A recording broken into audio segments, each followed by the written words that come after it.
很多人呢看到2022年目前楼市的现状，觉得呢未来5年可能说房地产呢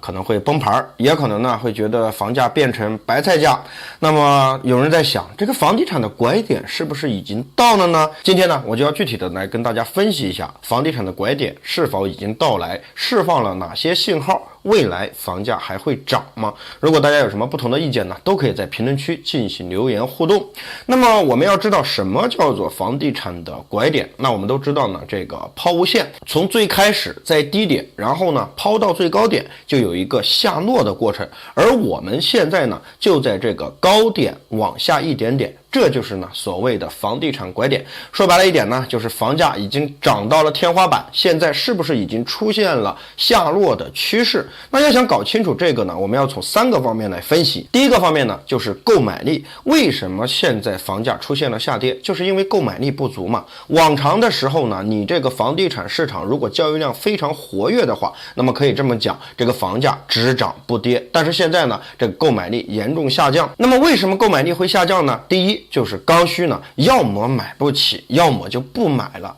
因为现在呢，我们这个房子的均价大概是呢9700-800块钱啊，回到了2019年的水平。但是和我们的这个收入相比，很多人呢觉得还是买不起房子，而且呢，一旦买了房子，很多人在凑首付的时候，可能呢就会掏空6个口袋。那么好不容易凑够了首付呢，还要接着面对接下来20-30年的房贷。在尤其是当下我们这个经济不稳定的情况下，很多人的这个收入呢受到了影响，所以呢不敢贸然的买房。因为你一旦没有稳定的收入，那房子呢你还不起贷款，就成了法拍房。那还有的呢就选择直接放弃了，因为毕竟呢努力了这么多年还是买不起，那怎么办呢？要么呢就到小城市去发展，要么呢直接回老家去发展，根本呢就不考虑房子的问题了。那么第二点呢，就是大部分的家庭已经有了房子。我们看为什么现在房子的空置率很高，很多人说把这些空置的房子分给穷人不就得了吗？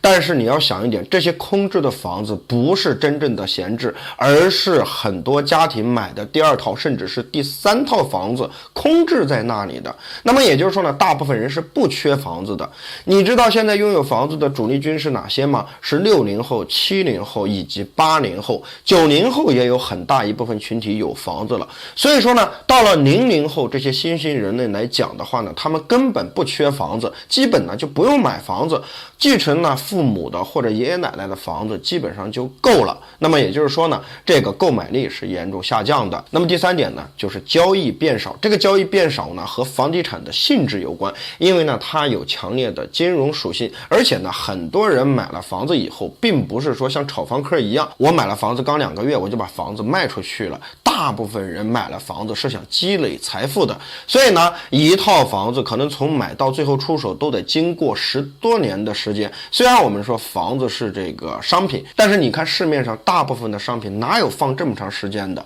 放这么长时间早都过期了。所以呢房子又区别于其他的这个商品，因为呢它是老百姓财富的一个体现，所以很多人呢选好了地段，那房子呢就一直住到最后呢发现房子涨价了。这就是呢大部分人手里握着房子都不愿意卖的原因。再一个呢，现在是房价下行的阶段，如果呢我们不是炒房客的话，相信大部分家庭是不会轻易把自己的房子贬值去出售的。那么第2个因素呢，就是现在的收入比过大。昨天呢我在这个视频当中跟大家讲过什么是收入比。其实呢我们的收入比是远高于发达国家的。那我们就说美国吧，它的收入比是1比3点多，也就是说呢我花3年多的时间我就可以呢全款买一套房子。但是呢在我们国家，由于呢这个城市和城市之间的人口不一样，体量也不一样，工业分布也不一样，所以呢就造成了房价的2极分化。那比如说鹤岗，对吧？10万以内就能买一套房子。我相信很多人说这个收入比就是1比1啊，对吧？我半年甚至1年我就在这里全款买一套房子，但是呢没有人去，因为人买了房子以后还得想着发展呢。但是呢你要是到这个广州啊、深圳啊这些大城市啊，这个收入比就达到了1比48甚至1比50。那么这个呢，就其实有点强人所难了。也就是说，我们不吃不喝，从生下来就开始奋斗，一直奋斗到50岁，我们才可以呢，完全在大城市拥有一套房子。如果没有房住不炒的调控，那么房价只会往高的极端去发展，那么这个收入比呢就越来越大，我们的工资涨幅呢是比较慢的，不是不涨，那么也就造成了中间的差异越来越大。结果的一个后果呢，就是这个房子成为有钱人的游戏，贫富差距越拉越大，马太效应呢就越来越强。有房子的呢会在以后拥有更多的房子，没有房子的呢拼命的攒首付，到以后呢还是买不起房子，还是付不起首付。那么这个呢和我们现在所说的这个房地产的发展是相违背的。有了这个房住不炒以后呢，我们要达到住有所居，要达到共同富裕，还要呢这个摒弃炒房客，打击炒房客，让这个房地产健康平稳的发展。那么有了这些以后呢，房价就慢慢的回归正常了。那么第3点就是呢，房住不炒长期执行，严厉打击炒房客。我们不能够否认的就是呢，过去20年房价总是在上涨，其中呢有炒房集团和炒房客的存在。他们为什么炒房？就是因为中间有太多的利润。这个炒房客呢，并不是单独指某一个群体，而是指呢，只要你有想法炒房的，都可以归纳为炒房客啊。比如说呢，有很多人手里面呢有闲钱，但是呢不知道往哪里放，怎么办呢？约上几个小伙伴一起呢凑了300-400万，那么我们就到一个城市，看哪里城市呢是这个价格洼地，我们就在这里呢集体买房子，过了2-3个月以后，我们再把房子卖掉，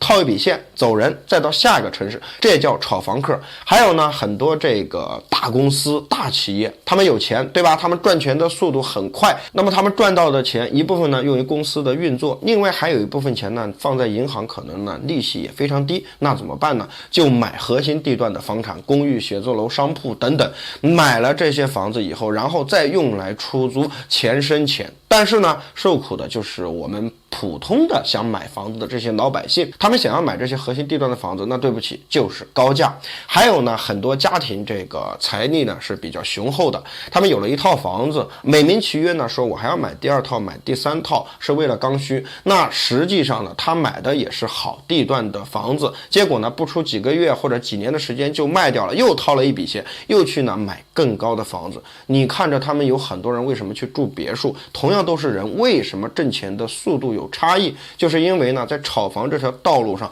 有人抓住了窍门。那么房住不炒就是要打击炒房客，打击你炒房的想法。为什么现在房价稳了，炒房客要么被套牢了，要么已经离场了，不敢再进入房地产市场了。那么现在呢，综合我们刚才所说的，购买力下降了，对吧？因为呢，大部分人拥有房子，第2交易少了，第3炒房客离场了，剩下的这个房地产市场才是真正的房地产现状。也就是说，交易不多，未来呢房价可能会平稳的上涨。你要知道一点呢，还有通货膨胀的原因，所以呢每一年房子呢还是以极小的幅度在增长，不管你相不相信。那么10年以后你再来看现在的房价，那可能呢未来的房价要比现在又贵上很多，但那个时候可能我们的收入又上去了，你不觉得呢有什么稀奇的？这就是为什么我们一直要坚持这个房住不炒，打击炒房客，让这个房地产呢长期平稳的进行下去。好了，今天的视频呢就讲到这里了，我们下期视频再见，